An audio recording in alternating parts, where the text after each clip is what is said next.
There's a difference between confidence and cockiness. Most women will say, man, I love a confident man, but I can't stand somebody who's cocky. There's something about them. They think they're good or they think they're better than everyone. Generally, people don't like people who think that they're better than everyone because that's what cockiness tends to do. Cockiness, arrogance, conceit, kind of in the same boat, right? But at the same time, we have this problem in our society where we allow these women to call themselves queens, bosses, divas. They want to be a bad bitch. This level of arrogance, cockiness, conceit, we accept, right?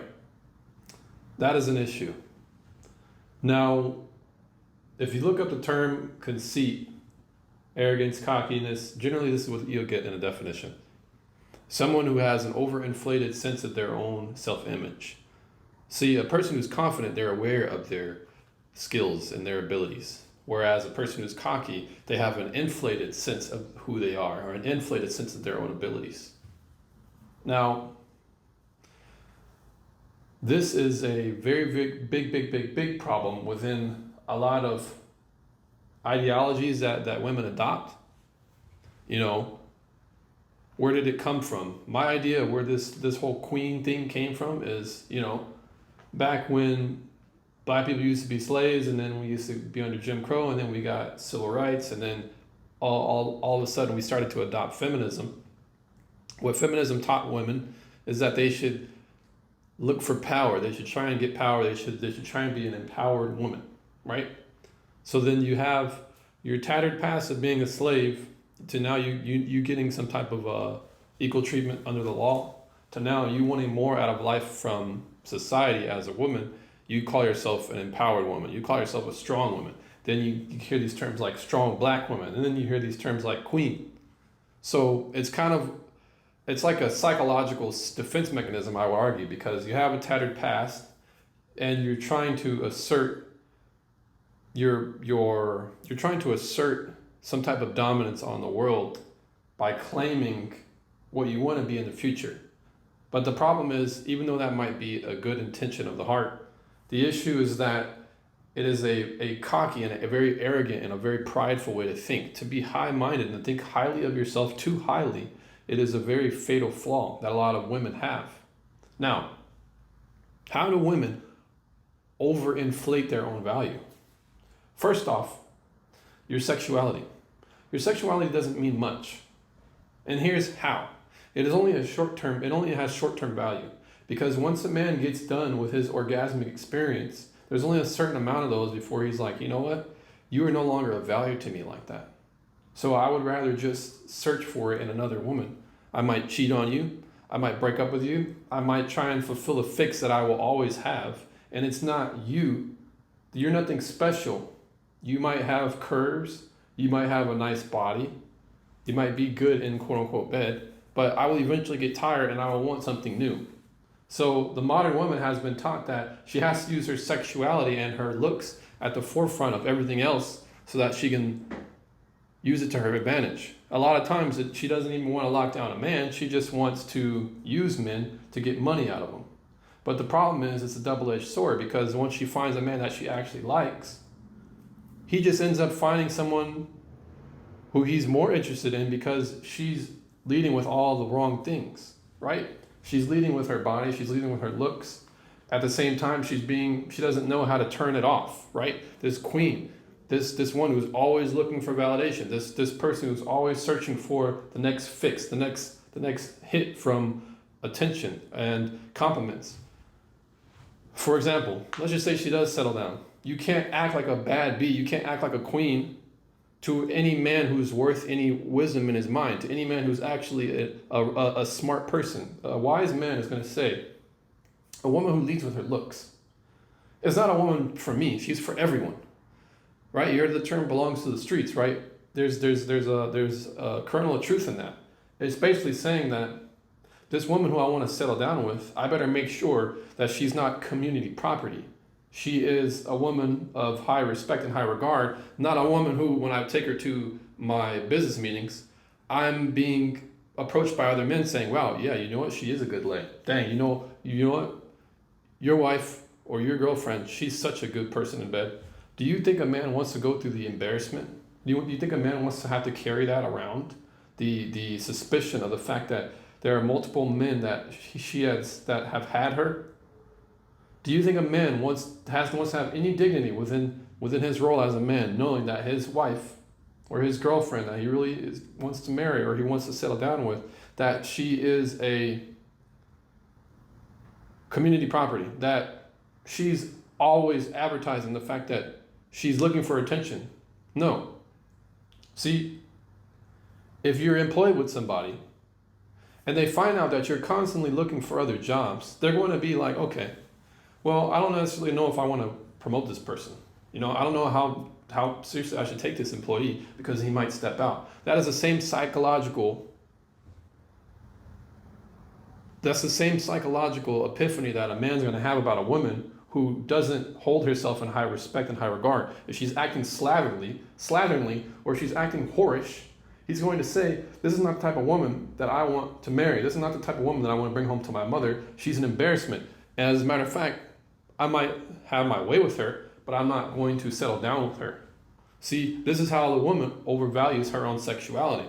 See, in the modern age, she's been taught to think that her ability, her skills, her means that she uses to attract men, that is something that we should put on a pedestal. But in reality, your sexuality there's nothing unique to it. It's nothing authentic. There's nothing too raunchy. There's nothing too original. There's nothing so authentic about it. It's nothing at all. It's just you're appealing to a man's base desires. So yeah, you can get implants. You can go to the gym for a lot. You can invest a lot in your body, but if you invest too much into it, which is what a lot of women do, you tend to neglect other parts of yourself. And because you want to lead so much in your sexuality or how you look, the vain parts of yourself, what you don't understand is there are billions of women who can do the exact same thing. So there's nothing special at all about it. There's nothing unique at all about it. There's nothing to cherish or hold in high regard. It is, in fact, overvalued. Because as soon as the man is done with you, he will want the next one. And as soon as he's done with her, he will want the next one. It's a never-ending cycle. There are women who are born, there's an 18-year-old born every day, right? Which means that what you're holding in such high regard now as a woman, your looks, you don't understand that you can't even compete in that. Now, how else does a woman overvalue herself? This career stuff, women think that they can get the same recognition and the same regard and respect as a man if they go out and have a career, right? Ultimately, I believe most women would love to have a kid and not have to work anymore. They would like to have an insulated life in marriage where they don't have to focus on how many hours they got to put in each week, but they can focus on what? Taking care of their kids, taking care of their husband. But a lot of times what that lifestyle entails is a man who makes more money to support 4 or 5 people, right? But what that means is generally you have to look for a man who has a lot of money. But the problem is that type of man has a lot more value than your average man, let's say, who works at Best Buy or McDonald's or Home Depot, right? So what women don't understand is that the type of man that she wants, don't you think that other women want the same exact thing? And that is exactly the case. People like Kevin Samuels have exposed the fact that in his interviews, he always has women who he calls or who call in on the show, and they explain to him the type of man they want, and coincidentally, it is always the same thing. They want a man who consequentially, by their own desires that they want from a man, he has to make a certain amount of money. He has to be at a certain level of status and income. But what they don't understand is just because you're the apple, or just because that man is the apple of your eye, that doesn't mean thousands or if not millions of other women aren't thinking the same thing. So what you don't understand is that you want this man who's scarce. This type of man is scarce, right? But a lot of times a woman will think that her body, her career, how much money she makes, that's what will attract that type of man. No, it will not. See, I'm telling you right now, women, this is what you don't understand. A woman who is very attractive, and if I'm making a lot of money, I will bring her up. I will elevate her. I will bring her along to what I'm doing. You get what I'm saying? I don't care if she works at Home Depot. I don't care if she works at Starbucks. If she's beautiful, if she's submissive, if she's feminine, if she's, she's not a loudmouth woman, she doesn't have an attitude, she's cooperative, she is of high value to me. And I will always pick her over a quote unquote pretty woman who's beautiful, but is a attitude problem. Yes, she has a career. She might be a doctor. She might be a lawyer. But I mean, is she going to give that up for children? Is the ability for her ability to, gain a higher status in life, that usually comes with her thinking that she's more than what she is. It usually comes with her thinking that she's worthy of being an equal to me, but in reality you're not. But because you do think that, you're going to be domineering, you're going to be masculine, you're going to try and take control of the relationship. You're not going to let the man do what he's naturally meant to do, which is lead. You're going to want to have 2 steering wheels in 1 car. You don't want to be the passenger. You also want to have your own wheel. You see the chaos that you're going to bring into the life of a high-value man? See, a man of certain status, he's going to be wise enough, generally because he's able to accrue a lot of capital and a lot of investors, a lot of influence, a lot of a network. He understands. He's been able to use his skills as a man to lead and garner. He's going to usually have a higher level of wisdom. He's going to say, no, I don't want a woman who's going to be working against me. I want a woman who's going to be cooperative. But most women think that their careers is something special. It is not. Once again, you have overvalued your own skills. Not only does he think that a woman's career is not of importance, he doesn't think her sexuality is of importance. Yes, she has to be pretty. However, she is not supposed to behave like a harlot, like a Cardi B, like a woman who is always trying to sexually advertise her body around. You get what I'm saying? What else doesn't a man value that women think is valuable? Being a go-getter, being confident, being able to assert yourself. All these terminologies, generally, they are more of a masculine trait. But women think that becoming more masculine makes them somehow a better option or a better product for a man. No, it doesn't. It makes you overbearing. It makes you someone who I don't want to deal with, because they're always going to have something to say. They're always going to try and debate. They're always going to try and argue. They're always going to try and have it their way. They're not going to want to get on my program. They're going to want to get on, they're going to want me. They're going to want to control the situation. See, in Proverbs it says this: it is better to dwell in the wilderness than to deal with a brawling woman. Clamorous woman, the loud woman, the foolish woman, the arrogant woman. This is what the Bible and Proverbs teaches that you should run away from if you're wise as a man, right? If you're an idiot, sure, go ahead and do whatever you want. But if you're wise, you want to deal with women who are cooperative, who are generally more quiet than most, who don't always have something to say about everything, who are more agreeable. You don't want these women who proclaim themselves to be queens and babbies and all that. They have a very high ego, right? You don't want that type of woman. It is better to be out in the jungle, try not to get bit by the next bug when you sleep, trying to wonder where. It's better to be in a high-stress environment where you think you're going to die than it is to be with a woman who thinks she knows what's best. No, that is a foolish decision to make. So once again, this woman has a very conceited, very overinflated, very unrealistic expectation of herself. How is this caused? Well, I already laid it out. Feminism. That has what has basically caused this type of ideology, Now, to talk about these quote unquote queens, right? I mean, a lot of them are welfare queens. You know what I'm saying? You might be a queen in that regard. Now, obviously, I'm not just talking about black women or white women, but hear me out here.